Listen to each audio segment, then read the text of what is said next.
कल इसके पहले जो कक्षा क्लास लिए थे वो प्रायोजना विधि पर चर्चा कर रहे थे, है ना, कि प्रायोजना विधि क्या है, ठीक ना। और प्रायोजना विधि के कुछ प्रकार पर चर्चा किए थे, उसके कुछ महत्वपूर्ण सिद्धांत पर भी चर्चा किए थे, है कि नहीं। आज शिक्षण विधियों के अंतर्गत आज चर्चा करेंगे प्रत्यक्ष विधि पर। ये नहीं दिख रहा है, देखिए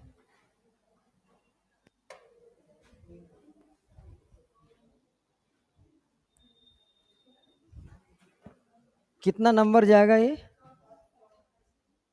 कितना है, चौथा।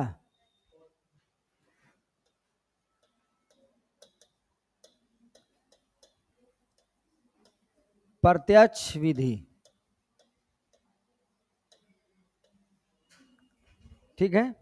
प्रत्यक्ष विधि को हम लोग सुगम विधि, प्राकृतिक विधि और निर्वाध विधि के भी नाम से जानते हैं, ठीक है। इस विधि को हम लोग प्रत्यक्ष विधि को सुगम विधि,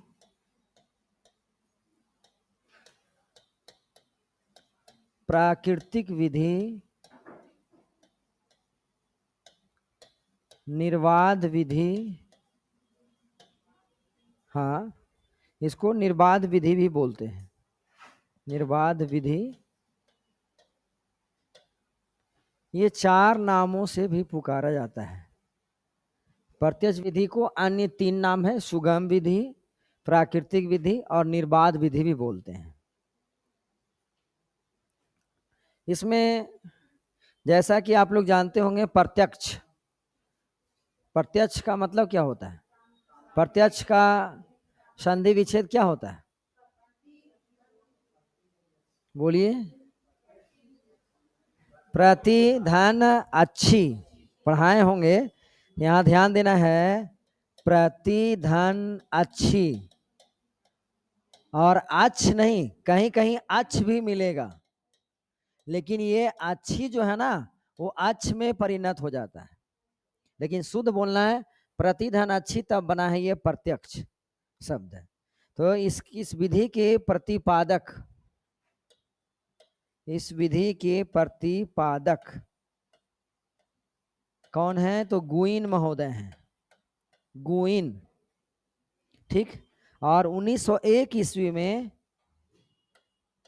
1901 ईस्वी में इन्होंने, सॉरी, 1901 ईस्वी में इन्होंने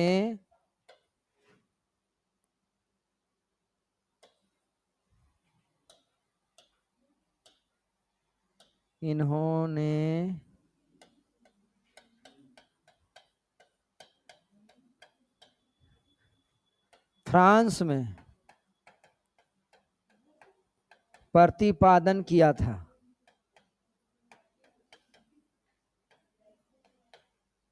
प्रतिपादन किया था, ठीक है। 1901 ईस्वी गुइन महोदय ने फ्रांस में किया, ठीक। अब कहेंगे कि आखिर इसका भारत में प्रयोग कब हुआ सर, तो लिखिए भारत में, क्या आवाज आ रही क्या,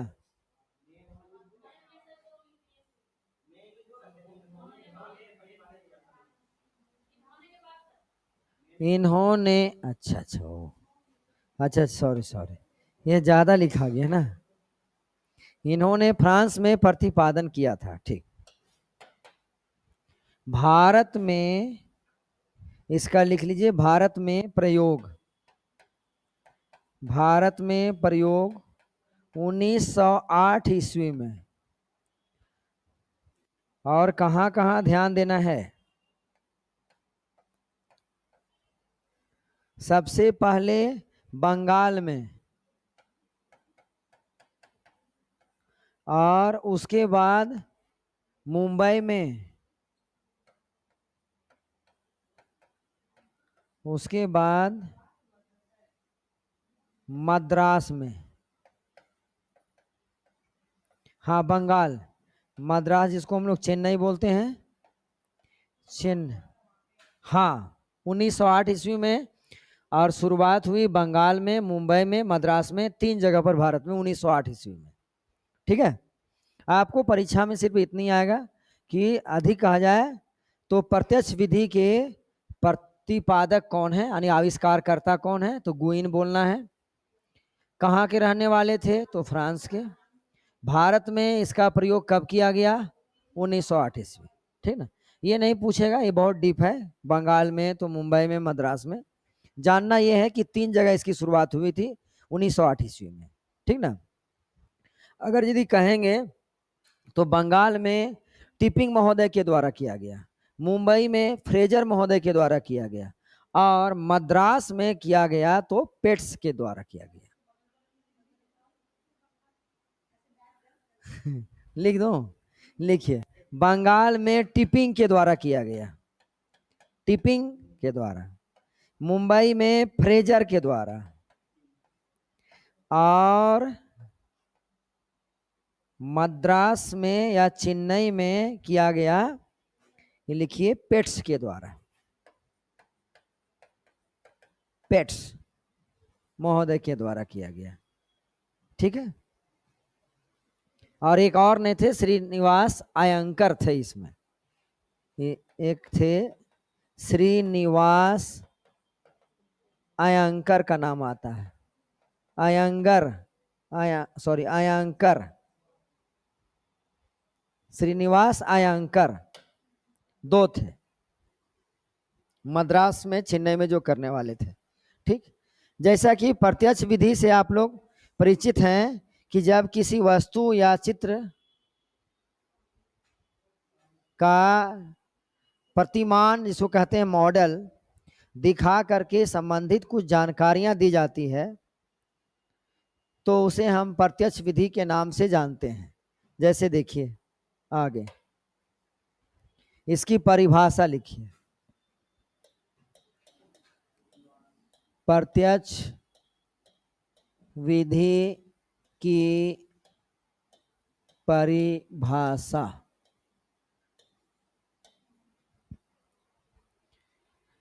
लिखिए, जब किसी वस्तु का चित्र या प्रतिमान, जब किसी वस्तु का चित्र या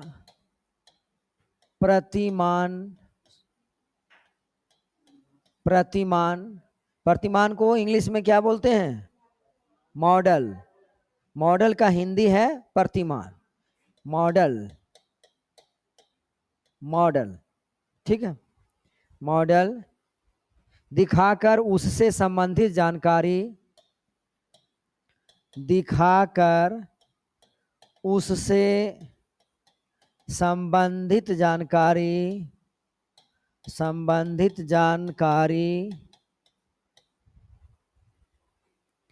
प्रदान की जाती है, तो प्रदान की जाती है तो इस विधि को प्रत्यक्ष विधि कहते हैं। तो इस विधि को प्रत्यक्ष विधि कहते। अक्षर दिख रहा है, कोई दिक्कत नहीं ना, थोड़ा स्पीड में लिखने का प्रयास कर रहा हूँ आप लोगों के चलते। तो लिखते तो थे बहुत बढ़िया से, आप लोग भी देखे होंगे, लेकिन प्रॉब्लम है यहाँ, है ना। इस विधि का प्रयोग, इस विधि का प्रयोग, इस विधि का प्रयोग संज्ञा शब्दों के शुद्ध लेखन, संज्ञा शब्दों के शुद्ध लेखन, संज्ञा शब्दों के शुद्ध लेखन व उच्चारण का ज्ञान, व उच्चारण का ज्ञान करवाने हेतु प्राथमिक कक्षाओं में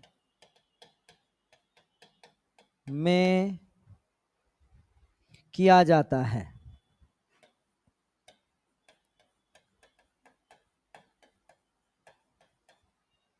प्राथमिक कक्षाओं में किया जाता है।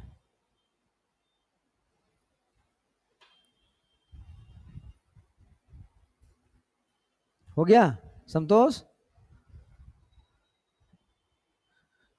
सर्वेश भाई आवाज जा रही है हमारी वहां तक? नहीं तो आगे बैठिए।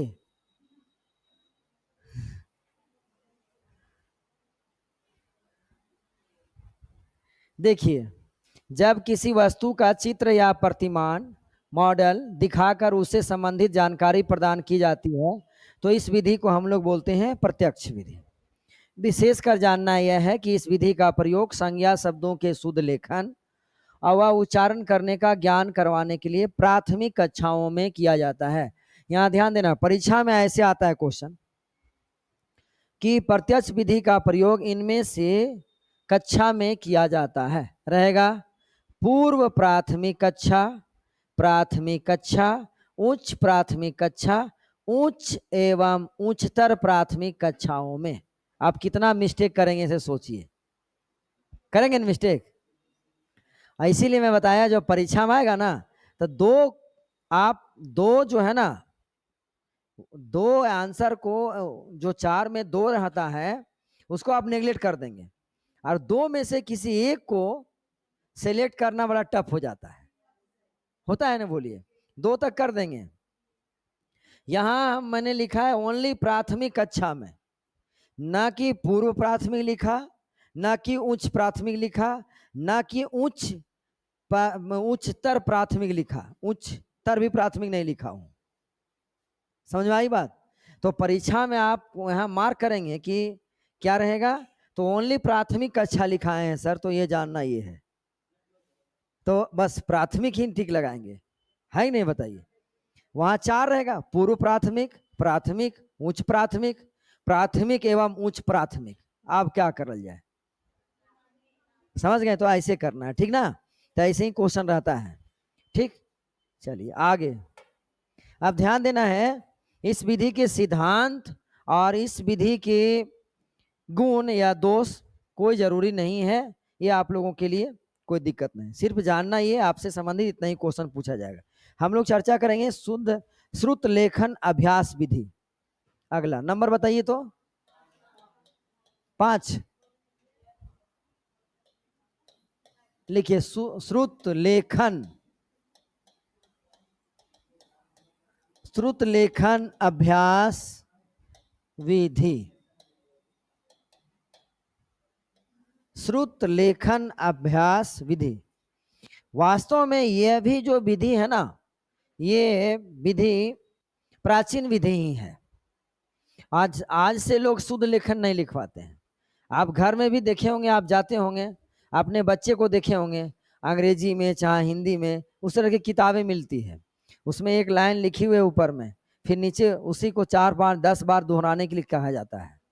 कहा जाता है कि नहीं? बताइए, अभी हम इसके बारे में बताएंगे अभी डिटेल। तो क्या है, यह भी एक प्राचीन विधि है और प्राथमिक स्तर के कक्षाओं में प्रयुक्त होती है। प्राथमिक स्तर की कक्षाओं में प्रयुक्त होती है यह विधि। ध्यान देना। अब क्या है, इस विधि की परिभाषा क्या जानेंगे?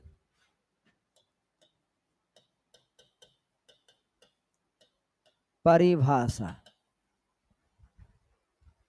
वह विधि जिसमें अधिगम करता, लिखिए, वह विधि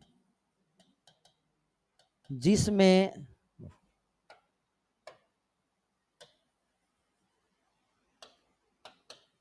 वह विधि जिसमें अधिगमकर्ता अधिगमकर्ता अध्यापक द्वारा बोले गए अध्यापक द्वारा बोले गए वाक्यों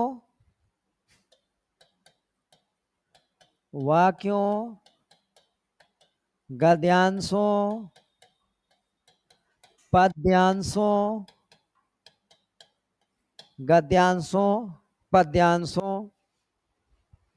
को सुनकर अपनी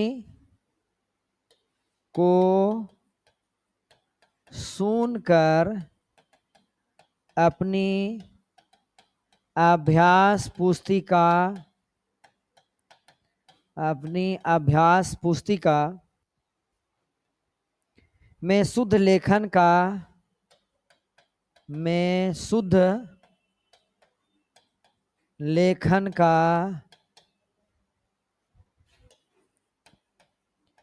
अभ्यास करता है, शुद्ध लेखन का अभ्यास करता है, उसे शुद्ध लेखन तो उसे श्रुत लेखन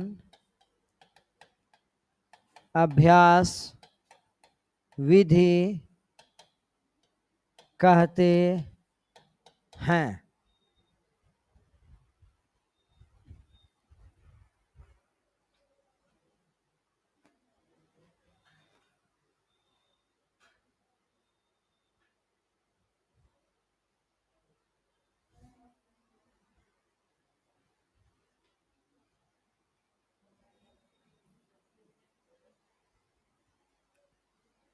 हो गया? देखिए, जानिए, ये कोई बड़ी बात नहीं है। श्रुत लेखन के बारे में जान रहे हैं। आपके पास कोई गद्यांश दिया रहेगा, कोई गद्यांश लिखाया जाएगा आपको, कोई पद्यांश। गद्यांश और पद्यांश तो जान रहे हैं आप लोग, है कि नहीं? बताइए, गद्यांश क्या है और पद्यांश क्या है? ओनली पद्य को हम लोग काव्य खंड बोलते हैं, कविता बोलते हैं। पद्य सिर्फ समझना है कि कविता, बाकी जितने सारे हिंदी साहित्य की विधाएं हैं सभी क्या है? गद्य खंड है ना। अब कहानी है, उपन्यास, संस्मरण, ये सब जितने आ जाएं तो उसी में चाहे वो गद्यांश हो या पद्यांश हो या वाक्य हो, को सुनकर अपनी अभ्यास पुस्तिका में शुद्ध लेखन का अभ्यास करता है तो उसे श्रुत लेखन अभ्यास विधि कहते हैं। यहाँ मैंने लिखाया है कि वह विधि जिसमें अधिगम करता मैं बोला हूं। अधिगम करता कौन? बच्चे। क्योंकि जो अधिगम कर रहे हैं, जो सीखने का काम कर रहे हैं, यहां लिख सकते हैं विद्यार्थी।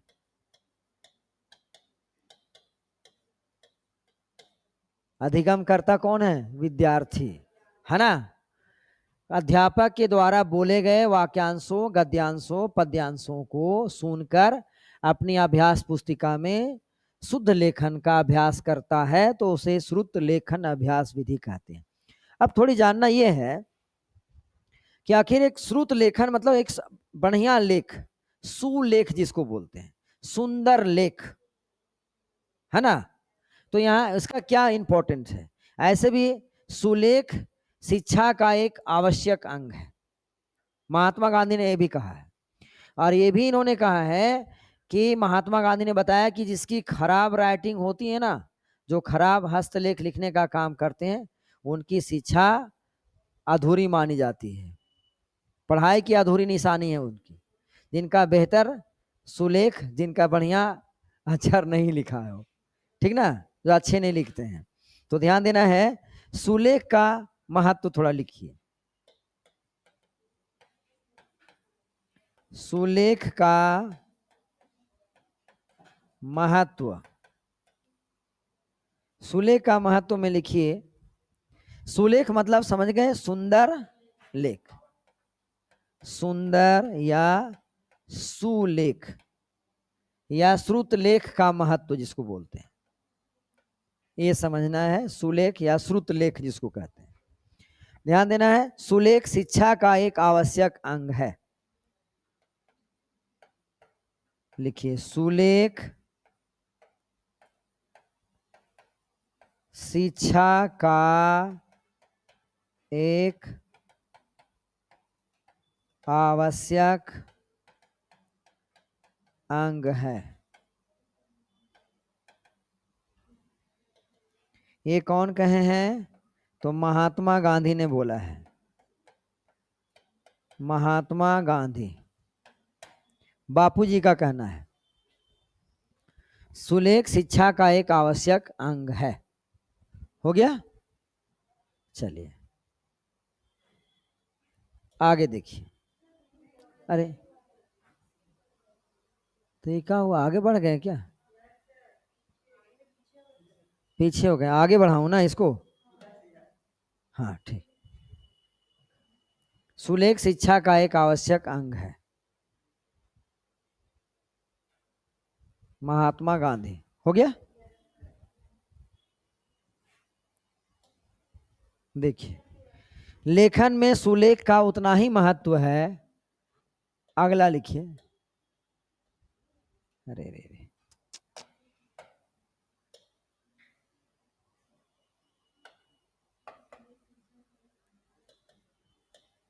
लिखिए लेखन में सुलेख का उतना ही महत्व है, उतना ही महत्व है जितना बोलने में शुद्ध उच्चारण का महत्व है, जितना बोलने में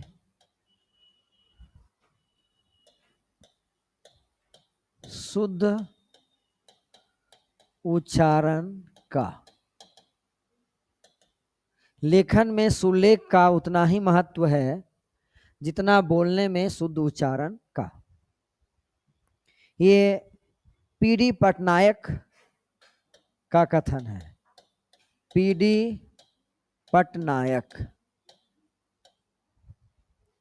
ठीक। अगला लिखिए हस्तलिपि का खराब होना।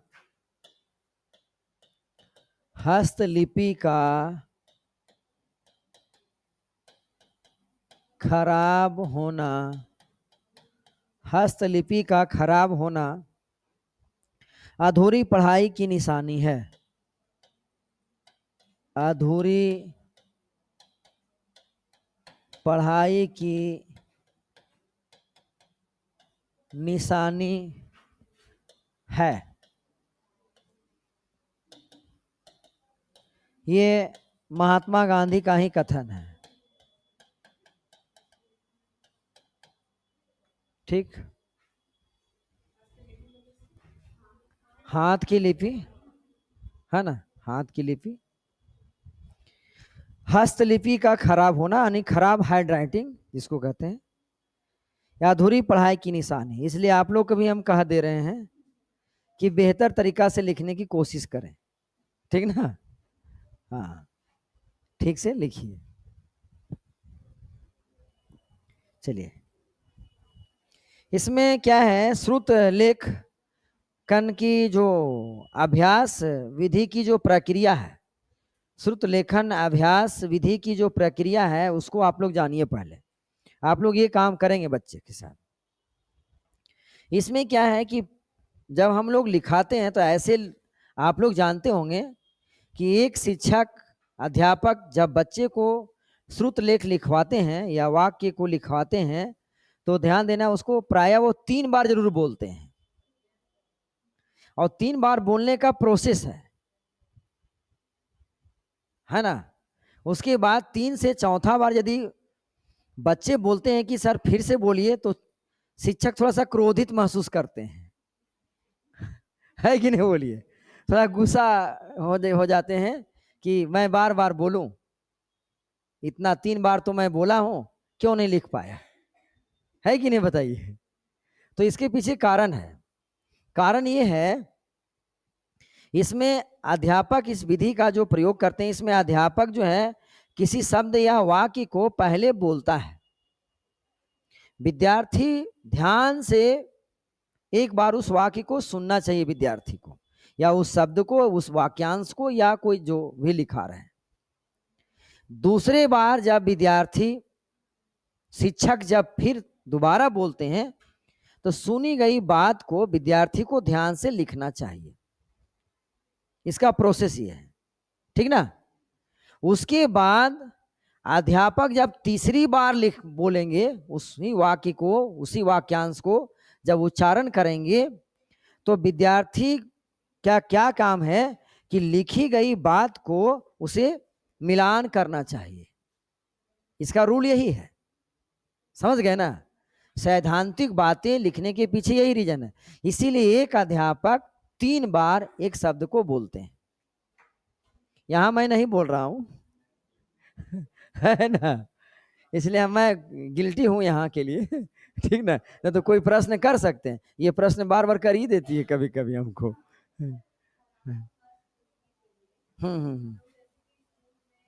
हाँ हाँ हाँ,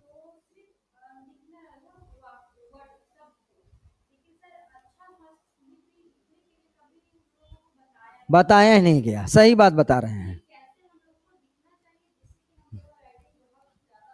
हाँ हाँ हाँ, ध्यान नहीं दिए। जब उच्चतर कक्षा में आए और जैसे मैं अभी बता रहा हूँ तो थोड़ी डीप जान रहे हैं कि थोड़ा इसका ये मतलब हुआ, पहले से जानकारी नहीं मिल पाई। हाँ अच्छा ठीक है, तो वो सलाह आपको दी जाएगी, मेरे द्वारा कोई दिक्कत नहीं, आप बेहतर सलाह दी जाएगी, है ना। हाँ, सुधार हो जाएगा।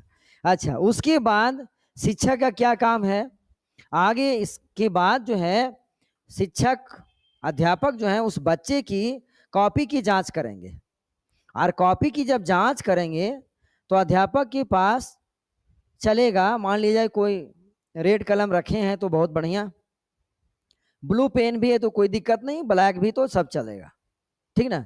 लेकिन क्या करना चाहिए, जो अध्यापक को पुनः विद्यार्थी जो लिखे हैं उनकी कॉपी को लेकर के अशुद्धियों का निराकरण करेंगे। तो अशुद्धियों के ये नहीं कि शिक्षक ऐसे लिख रहे हैं या बच्चा लिख दिए ऐसे, निशानी ऐसे लिख दिया है कोई बच्चा, या कोई बच्चा निशानी ऐसे लिख दिया है, तो शिक्षक को ऐसे ऐसे नहीं करना है, और डांटना भी नहीं बच्चा को, या ऐसे भी नहीं करना है, या ऐसे भी नहीं करना है। और हम लोग प्रायः शिक्षक क्या करते हैं, गुस्सा जाते हैं और गुस्सा करके इस तरह से कर देते हैं, और जरूरत होती है तो फिर ऐसे भी कर देते हैं, है कि नहीं बताइए। तो ये नहीं करना चाहिए। शिक्षक को काम है कि यदि ये गलती निशानी बच्चा ऐसे लिख दिया है तो उसे रेड पेन से ऐसे घेरा लगाएंगे, ठीक ना। और जितना बार बच्चा, जितना उस वाक्य जितना लिखाया गया है, जो गद्यांश या पद्यांश लिखा गया उसमें जितनी गलती किया है बच्चा, उसको इसी तरह से घेरा लगाएंगे। घेरा लगाने के बाद उसे बार बार कहेंगे कि ये शुद्ध शब्द ये ऐसे होगा, उसे 2 4 10 बार रिपीट करो, तो फिर पुनः रिपीट करेगा बच्चा तो फिर शुद्ध लिखने के लिए आ जाएगा उसे, ठीक ना। तो यहाँ ध्यान देना है कि अशुद्धि को कम से कम 10 बार कहेंगे। ये विशेष रूप से क्या है, इस विधि में प्राथमिक कक्षा, द्वितीय कक्षा और तृतीय कक्षा में शुद्ध लिखने के लिए बच्चों को विशेष रूप से सिखाया जाता है, शुद्ध वाक्य लिखने के लिए। इसी का यही कारण है कि आपके बच्चे की कॉपी जब LKG UKG में बच्चे रहते हैं, 1 क्लास में भी जाते हैं, तो अभ्यास पुस्तिका दी जाती है उसे। एक पुस्तिका, मुख्य पुस्तिका के अलावे एक अन्य अभ्यास पुस्तिका रहती है ना। और अभ्यास पुस्तिका के माध्यम से बच्चे की उसमें बहुत बढ़िया से क लिखा हुआ रहेगा, म लिखा रहेगा और ल लिखा रहेगा। अब बढ़िया से उसे बेहतर लिखने के लिए सिखाया जाता है शुद्ध। इसी तरह से आपकी कर्सिव राइटिंग, इसी तरह से जो अंग्रेजी के भी कुछ ऐसे शब्द हैं जो कॉपी रहती है ना। तो यहाँ ऐसे ही प्रयास करना चाहिए, जब एक गद्यांश लिखा रहे हैं या एक पद्यांश लिखा रहे हैं तो उसमें कम से कम 5 से 10 कठिन शब्दों का समावेश उसमें होना जरूरी है, तभी तो बच्चे गलत करेंगे उसमें, या कुछ बच्चे अच्छे रहेंगे तो सही करेंगे। आखिर सीखना उन्हीं को है ना। आप बच्चे को गलती पर इंडेक्ट वहां निशान लगाएंगे ना तो बच्चे का ध्यान ज्यादा केंद्रित होगा। आप देखिएगा कहीं आपकी एक्सीडेंट हो गई है, कहीं आप बाइक चलाते समय कोई ऐसा जगह है जहां आपका एक्सीडेंट हुआ है या कहीं आप मिस किए हैं, आप उस रास्ते से गुजरेंगे ना तो चाहे वो 20 साल क्यों नहीं हो, 25 साल क्यों नहीं हो, आप जरूर वहां याद दिलाएंगे अपने मित्र को या साथ में जाएंगे तो जरूर कहेंगे कि यहाँ ऐसी घटना घटी थी मेरे साथ, और उस घटना की आपकी पुनरावृत्ति वहां हो जाएगी, होती है ना। तो ऐसे ही बच्चे शिक्षक जब बार बार डांट उसे मिलेगी तो जरूर कहेंगे कि ऐसे होता था, है ना। तो हमें अपने स्तर से इस तरह से करना चाहिए बच्चे के साथ, ठीक ना। दूसरी बात है, फिर लिखवाने के बाद एक शिक्षक को फिर तेजी गति से लिखवाने का अभ्यास करवाना चाहिए उससे, और 1 2 3 बच्चे को उठा करके उसे स्पीड में पढ़ने की आदत डालनी चाहिए, है ना, ताकि वो कितना स्पीड पढ़ रहा है, कितनी तेजी गति से पढ़ रहा है, उसका अभ्यास कितना बेहतर किया है। तो इस तरह से श्रुत लेखन का हम अभ्यास बच्चे के साथ करवाएंगे और ये विधि सार्थक सिद्ध होगी, ठीक ना। तो यहाँ ध्यान देना है, ये श्रुत लेखन के पीछे मुख्य उद्देश्य ये है कि वर्तनी संबंधी अशुद्धियों को दूर करना। श्रुत लेखन का मुख्य उद्देश्य क्या है? जो वर्तनी संबंधी जो अशुद्धियां हैं उसे दूर करना, शुद्ध लिखने की क्षमता बच्चों में विकसित करना, नवीन शब्दों का ज्ञान करना, नवीन शब्दों का उसके मानस पटल में क्या करना, समावेश करना, और श्रवण कौशल का इससे विकास होता है। भाषाई कौशलों में से श्रवण कौशल का विशेष विकास होता है, सुनने की क्षमता बढ़ती है, सुनने के साथ ठीक से लिखने की क्षमता बढ़ती है ना। विद्यार्थियों में सस्वर वाचन का भी विकास होता है, उसे दोबारा 2 3 बार स्पीड पढ़ने के लिए सिखाएंगे तेज गति से तो सस्वर वाचन करेगा कि नहीं, तो यहाँ ये भी ध्यान देना है, ठीक है। अब अगला विधि हम लोग चर्चा करें, किंडरगार्टन विधि, बहुत इंपॉर्टेंट है, इसको जानना है। थोड़ा इस विधि को मैं विस्तार से बताऊंगा, कोई दिक्कत नहीं ना है, ठीक है। थोड़ी जानना है इस विधि को थोड़ा डिटेल से। देखिए किंडरगार्टन,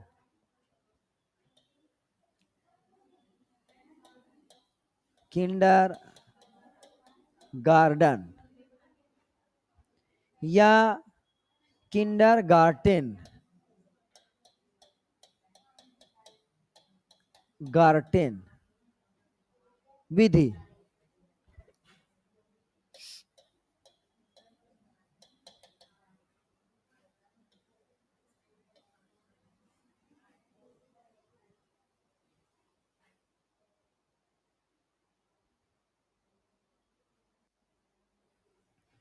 ध्यान से देखिए, ये किंडरगार्टन या किंडरगार्टन दो लिखे हमने, ठीक ना। तो यहाँ ये किंडर का मतलब क्या होता है? किंडर का मतलब होता है बच्चा, समझ गए ना। किंडर का मतलब बच्चा, और गार्डन जान रहे हैं, बगीचा, बगीचा, ठीक ना। तो यहाँ बच्चा, किंडर का मतलब बच्चा, कितना बढ़िया बच्चा एक टॉफी बहुत पसंद करता है, हाँ ठीक बोल रही है, किंडर जो है ना, थोड़ा महंगा टॉफी है, आजकल बच्चे ज्यादा उत्सुकता जाहिर करते हैं उसको खाने में, है ना। तो यहाँ ध्यान देना है। तो ये गार्डन चूंकि क्या है, अंग्रेजी शब्द है, किंडर बच्चा है, किंडर गार्डन विधि, इसी को हम लोग बोलेंगे बालोद्यान विधि। इसको हिंदी में यदि बोला जाए तो बोलेंगे बालोद्यान विधि,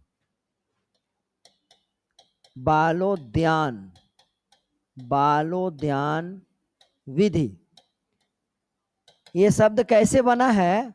बाल धन उद्यान, बाल धन उद्यान संधि विच्छेद करेंगे तो बना है बालोद्यान, है ना। यह भी एक प्राचीन विधि है और इस विधि के प्रवर्तक फ्रोबेल हैं जो जर्मनी के रहने वाले थे, है ना। 1837 ईस्वी में इस विधि का आविष्कार इन्होंने किया था, ठीक ना। तो ध्यान देना है, यह भी एक प्राचीन विधि है और इसके प्रवर्तक,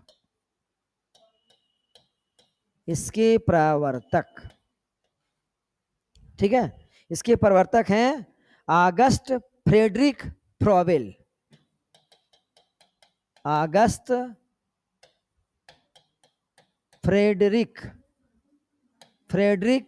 फ्रॉबेल। ये आप लोगों को शॉर्ट आएगा फ्रॉबेल, लेकिन अगर यदि पूरा आ गया तो क्या बोलेंगे, ऑगस्ट फ्रेडरिक फ्रॉबेल, ठीक ना। और ये कहाँ के रहने वाले थे, इनका निवास स्थान जर्मनी, निवास स्थान जर्मनी। क्या, हाँ, इसी का नाम है बालोद्यान विधि।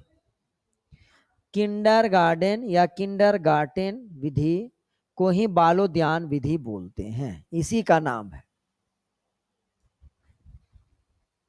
ठीक है। इसका प्रवर्तन वर्ष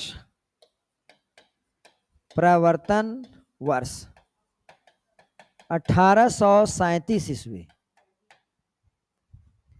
ठीक है।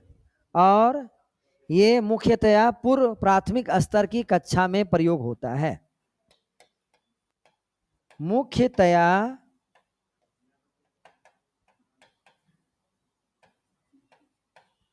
पूर्व प्राथमिक कक्षा में प्रयोग, पूर्व प्राथमिक कक्षा में प्रयोग। ध्यान देना है, किंडर और गार्टेन ये दोनों वास्तव में जर्मन भाषा का शब्द है, ठीक है। किंडर और गार्टेन दोनों जर्मनी भाषा का शब्द है, जर्मन भाषा का। और ये गार्डन जो है सो अंग्रेजी भाषा का शब्द है। गार्डन तो आप लोग जान रहे हैं, गार्डन मीन्स बगीचा होता है, ये अंग्रेजी भाषा का। लेकिन गार्टेन जो है ये जर्मन भाषा का है, और किंडर भी कौन है, जर्मन भाषा है, ठीक ना। ध्यान देना है, किंडर का मतलब बच्चा, गार्डन का मतलब बगीचा, जिसको हम उद्यान कहेंगे। उद्यान जो है वास्तव में संस्कृत भाषा का शब्द है, और बगीचा जो है वो वास्तव में ये फारसी भाषा का शब्द है, समझ गए ना। ये क्या है, फारसी भाषा का शब्द है, बगीचा फारसी भाषा है, ठीक ना। और उद्यान ऐसे भी आप लोग संस्कृत भाषा सुने होंगे, उद्यानम, ऐसे ऐसे शब्द का प्रयोग होता है, ठीक ना। तो यहां लिख लीजिए इसके बारे में,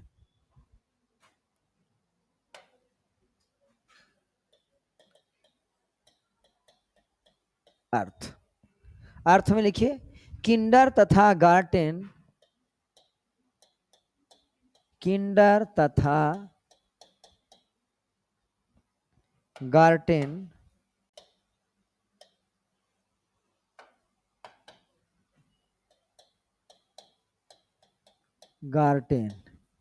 किंडर तथा गार्टेन दोनों ही जर्मन भाषा के शब्द हैं, दोनों ही जर्मन भाषा के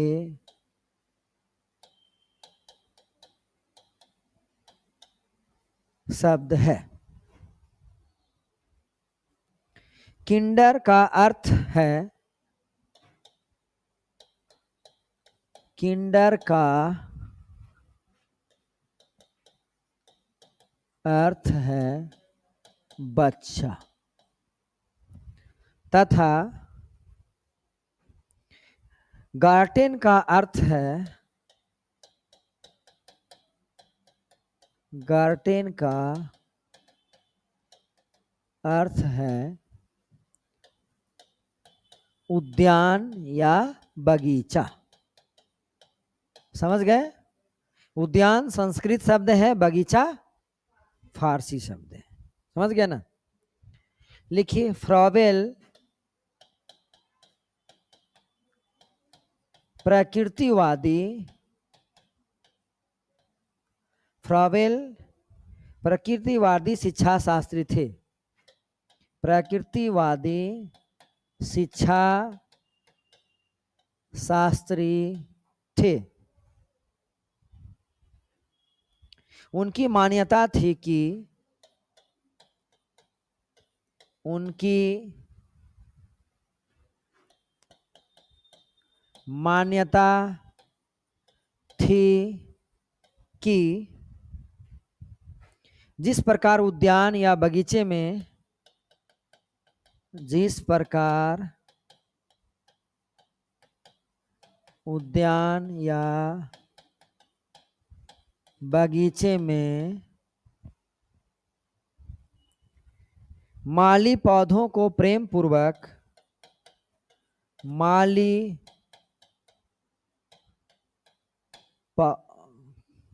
पौधों को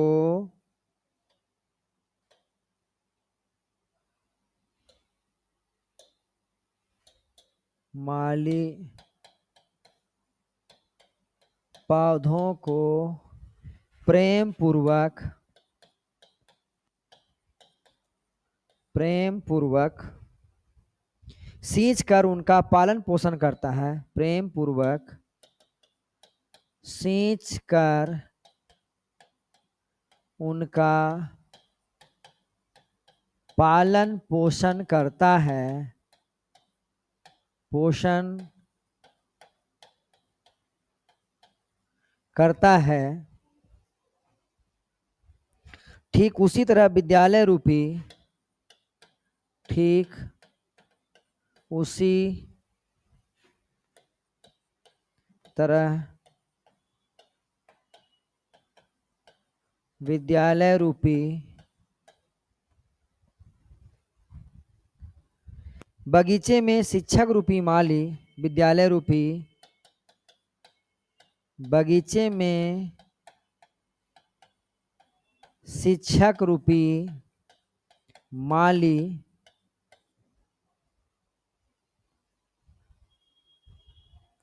विद्यार्थी रूपी पौधों को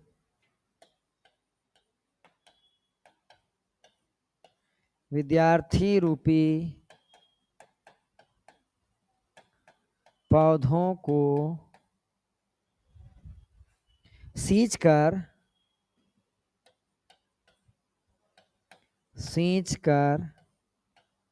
उनका पालन पोषण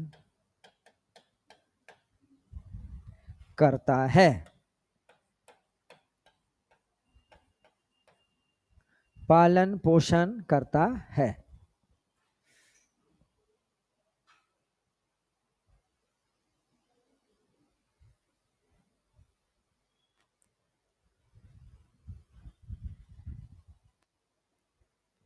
लिख लिए होंगे।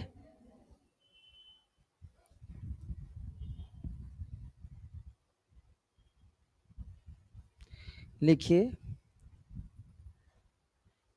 ये मैं बताया क्या कि किंडर और गार्डन दोनों क्या है, जर्मन भाषा का शब्द है। और किंडर का अर्थ होता है बच्चा, गार्डन का अर्थ होता है बगीचा या उद्यान। ठीक है। ये फ्रॉबेल, चूंकि अगस्त फ्रेडरिक फ्रॉबेल जिनका पूरा नाम, तो फ्रॉबेल जो है वास्तव में प्रकृतिवादी शिक्षा शास्त्री थे। प्रकृति से काफी लगाव था, प्रकृति प्रेमी थे। प्रकृति के सानिध्य में वह जो है बहुत सारे आविष्कार करना चाहते थे और यही करके दिखाया भी इन्होंने। क्या किया देखिए। उनकी मान्यता थी कि जिस प्रकार उद्यान या बगीचे में माली पौधों को प्रेम पूर्वक सींचकर उनका पालन पोषण करता है। ये क्लियर लाइनें समझ में आ रही है ना। ठीक उसी प्रकार विद्यालय रूपी बगीचे में, विद्यालय वास्तव में एक बगीचा माने वो, कि विद्यालय रूपी बगीचे में शिक्षक रूपी माली है ना विद्यार्थी रूपी पौधों को सींच करके उनका पालन पोषण करता है ना। आप भी क्या है, जैसा चाहेंगे स्कूल में, जैसे बच्चे को चाहेंगे वैसे कर सकते हैं। बच्चे तो कोरे कागज हैं, लोग बोलते हैं खाली स्लेट हैं, ये पूरे व्हाइट बोर्ड है बच्चे। अब उसमें जैसा लिखना चाहते हैं आप लिख दीजिए उसके, है ना। बच्चे शिक्षक का अनुकरण ज्यादा भी करते हैं। बच्चे अगर जी शिक्षक मैं इसके पहले मैं जो विधि बताया हूं आपको, है ना, कौन सी विधि बताए थे, याद है आप लोगों को, कि अगर यदि शिक्षक बच्चे को अशुद्ध उच्चारण करवा देंगे और अशुद्ध लिख देंगे, और अगर यदि पेरेंट्स उसे बताएंगे कि ये गलत लिखा हुआ है, सर कोई गलती कर दिए होंगे, सर से मानवीय भूल हो गई होगी, तो बच्चा नहीं सुनेगा, कहेगा आप नहीं जानते हैं, तानिया मिस जो है ना बहुत अच्छा पढ़ाती है, गलत कर ही नहीं सकती है कि नहीं, बताइए।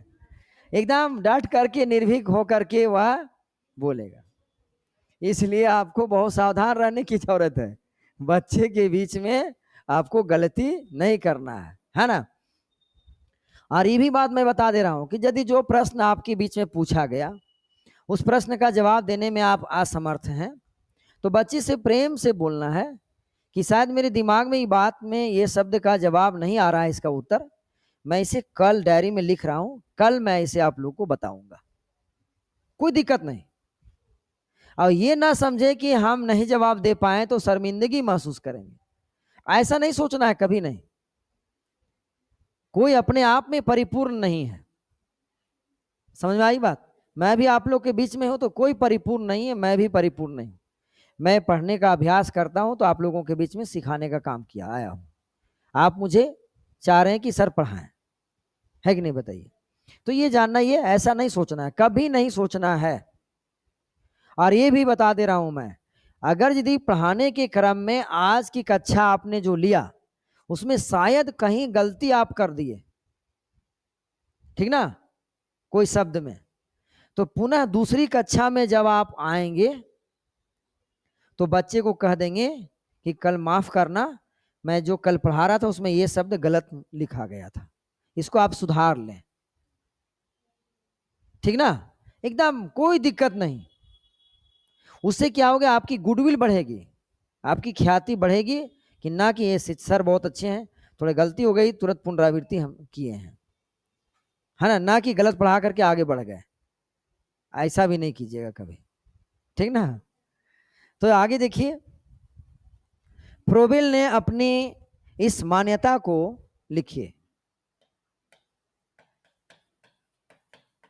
फ्रोबेल ने अपनी इस मान्यता को साकार करने के लिए, साकार करने के लिए, साकार करने के लिए जर्मनी के ब्लैक कैनबर्ग, जर्मनी के ब्लैक कैनबर्ग, जर्मनी के ब्लैक कैनबर्ग, ब्लैक नहीं ब्लैक कैन लिखिए, सॉरी,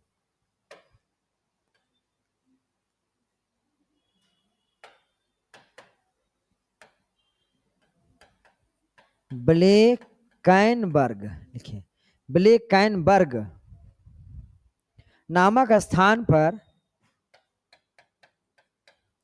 नामक स्थान पर एक विद्यालय की स्थापना की, एक विद्यालय की स्थापना की स्थापना, और कब किए थे तो लिख लीजिए 1838 ईस्वी में स्थापना की, 1838 ईस्वी में लिख लीजिए ऐसा। फ्रोबेल ने अपनी इस मान्यता को साकार करने के लिए जर्मनी के ब्लैकेनबर्ग नामक स्थान पर एक विद्यालय की स्थापना 1838 ईस्वी में किए थे, ठीक है, जिसे किंडरगार्टन, इसको आगे बढ़ाऊं, लिखिए, अरे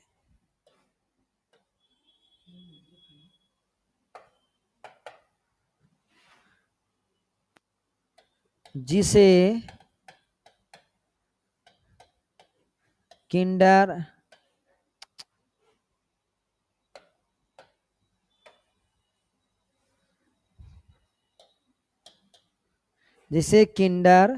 गार्टेन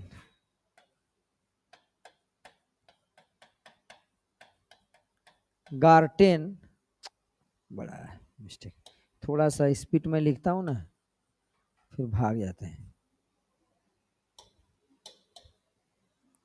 किंडर गार्डन या गार्टेन लिखिए, गार्टेन लिखिए, गार्डन या किंडर गार्टेन बालोद्यान नाम दिया। इसको क्या बोलेंगे? बालोद्यान नाम दिया, नाम दिया।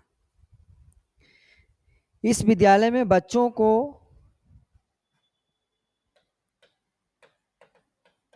इस विद्यालय में बच्चों को लिखिए, इस विद्यालय में बच्चों को खेलों के माध्यम से शिक्षा प्रदान की जाती थी। खेलों के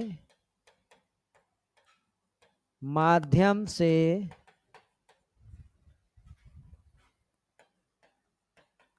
शिक्षा प्रदान की जाती थी। इस विद्यालय में बच्चों को खेलों के माध्यम से शिक्षा प्रदान की जाती थी।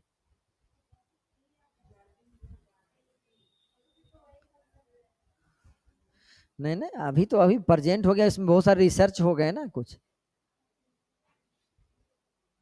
ठीक है, अभी थी ही लिखना है, अभी भले वो प्रचलित है ना। हाँ, वो फ्रोबेल महोदय जिस समय किए थे उस समय की बात है ना। संसार में शिक्षा के क्षेत्र में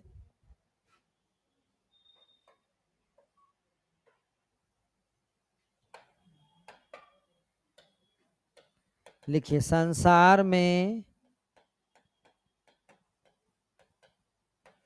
शिक्षा के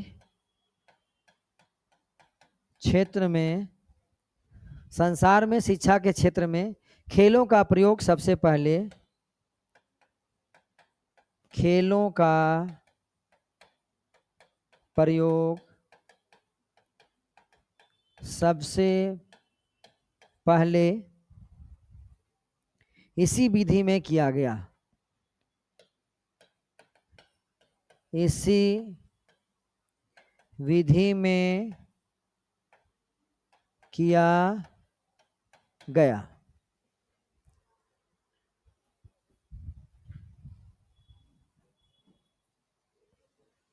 इसीलिए बच्चों को खेल खेल में ज़्यादा उत्सुकता जाहिर होती है।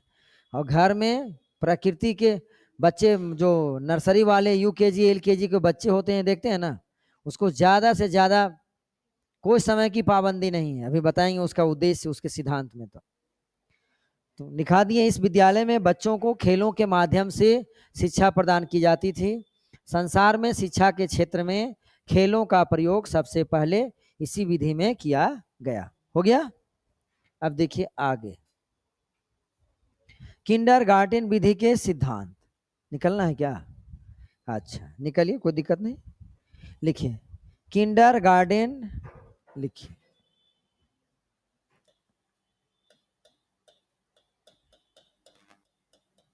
गार्डन या गार्टन विधि के सिद्धांत।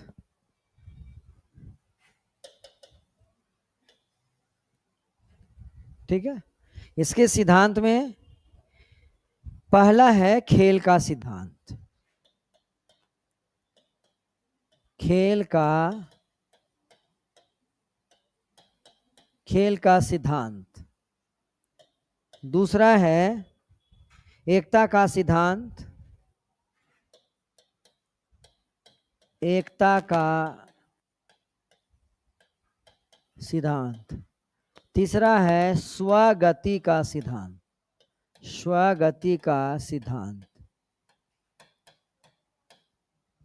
स्वगति का सिद्धांत, इसको लिखिए।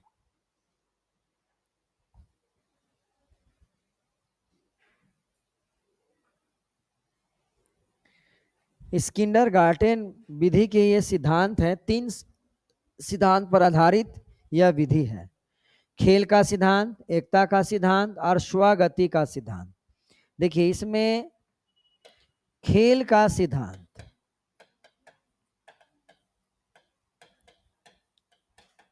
खेल का सिद्धांत, फ्रोबेल की मान्यता थी कि बच्चों में, फ्रोबेल की मान्यता थी कि बच्चों में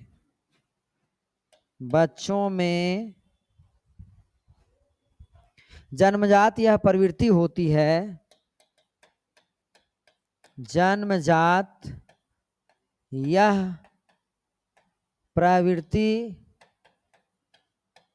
होती है, जन्मजात यह प्रवृत्ति होती है कि वे खेलों के माध्यम से, कि वे खेलों के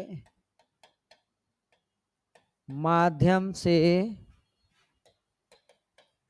खेलों के माध्यम से आसानी से सीखते हैं, आसानी से सीखते हैं। अतः उन्हें आरंभ में, अतः उन्हें आरंभ में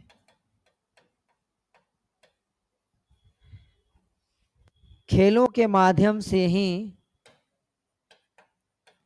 खेलों के माध्यम से ही शिक्षा दी जानी चाहिए।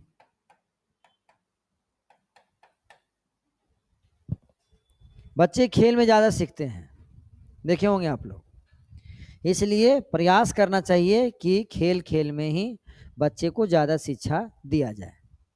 ठीक है, एक है आगे, अगला कौन, एकता का सिद्धांत।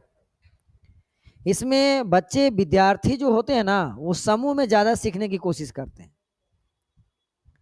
तो प्रयास करना चाहिए कि उन्हें समूह में ज़्यादा सिखाया जाए, इससे उन लोगों के बीच में एकता विकसित होती है। और विद्यार्थी समूह में सीखने से ज़्यादा प्रेरित होते हैं। तो यहाँ ध्यान देना है, एकता का विकास, उससे एकता की भावना उसमें उन लोगों में उत्पन्न होती है। तो एकता का सिद्धांत,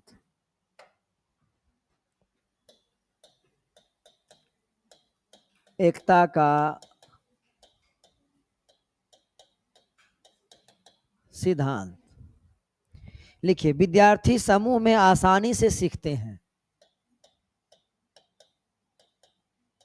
विद्यार्थी समूह में आसानी से सीखते हैं तथा समूह के माध्यम से उनमें, तथा समूह के माध्यम से उनमें परस्पर एकता की भावना भी, उनमें परस्पर एकता की भावना भी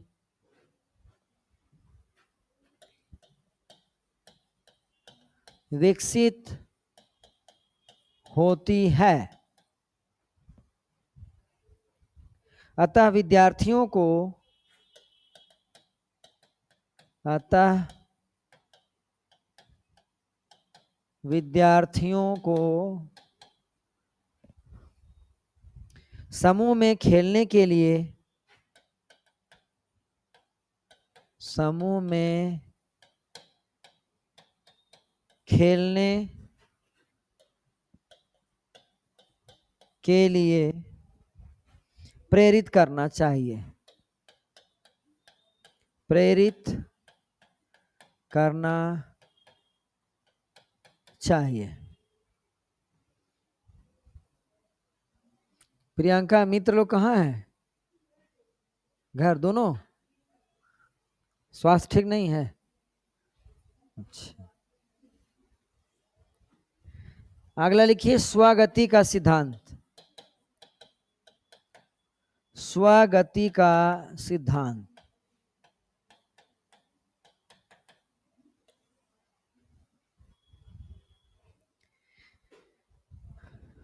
विद्यार्थी अपनी रुचि के अनुसार सीखने का प्रयास करते हैं, तो ध्यान देना है कि उसे रुचि का अवसर देना चाहिए। बच्चे को रुचि के अनुसार अवसर मिलना चाहिए, इसीलिए समय कि उसमें कोई पाबंदी नहीं होनी चाहिए। बच्चा जब वह सीख रहा है, कुछ खेल रहा है, मग्न है, तो उसे छोड़ दीजिए। जहां उसे बच्चे को आप डिस्टर्ब करेंगे, बाधा पहुंचाएंगे, तो फिर आप लोगों की खैर नहीं। आप जितने गुस्से होते हैं उससे ज्यादा बच्चे भी गुस्से होते हैं कि नहीं बताइए। तो यहाँ ध्यान देना है कि उसको भी पूर्ण आजादी मिलनी चाहिए, है ना। तो यहाँ लिखिए इस सिद्धांत का आशय है कि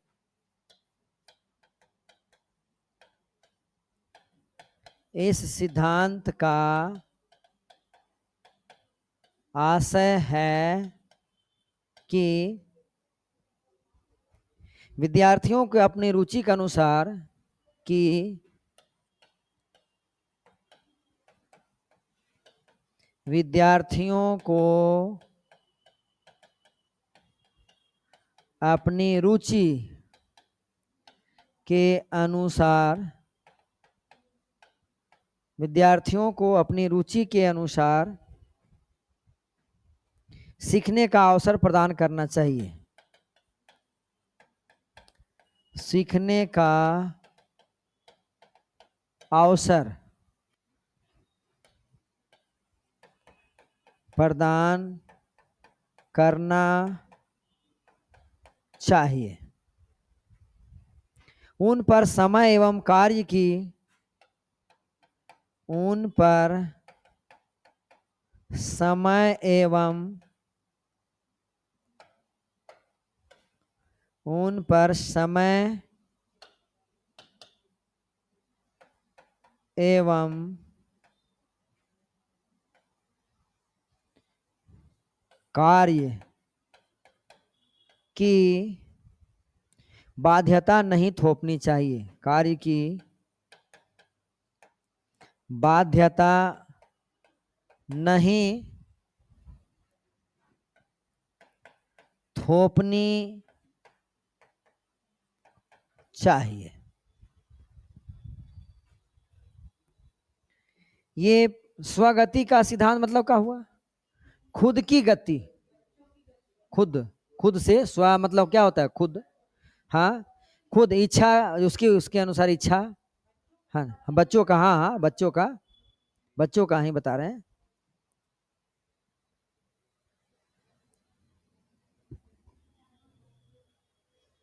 देखिए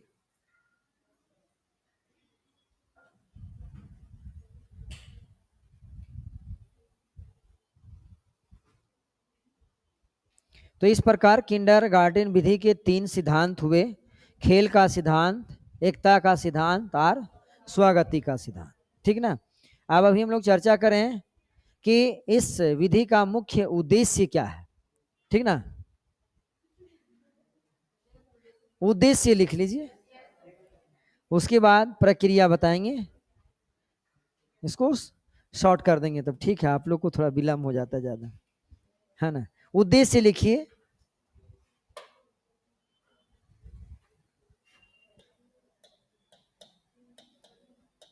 उद्देश्य लिखिए, इस विधि का मुख्य उद्देश्य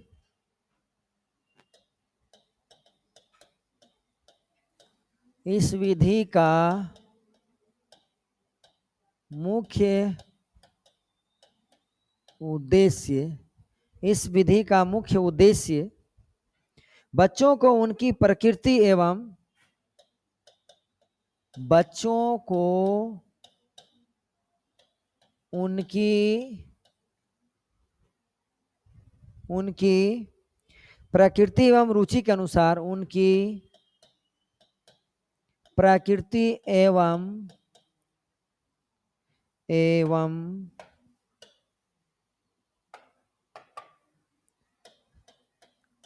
रुचि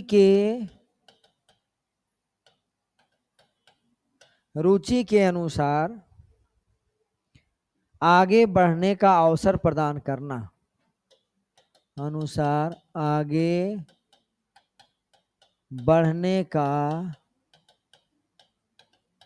अवसर प्रदान करना है।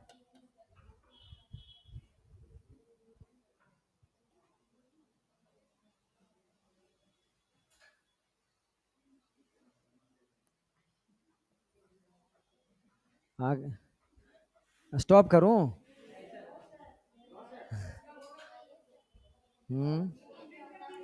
तो इस विधि की जो प्रक्रिया है ना, प्रोसेस, ये जानना ये है कि इस विधि में दंड का पूर्णतया निषेध किया गया है।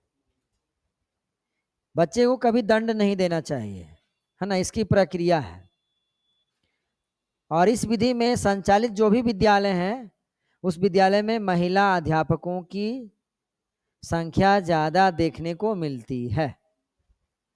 इसीलिए देखेंगे जितने नर्सरी क्लास, जो जूनियर विंग वाले बच्चे हैं, उसमें अधिकतर महिला शिक्षकों की नियुक्ति की गई है, क्योंकि वो अपार धैर्य वाली होती है ना, धैर्यवान होती है, और उसमें उन लोगों में ममत्व की भावना ज़्यादा देखने को मिलती है कि नहीं?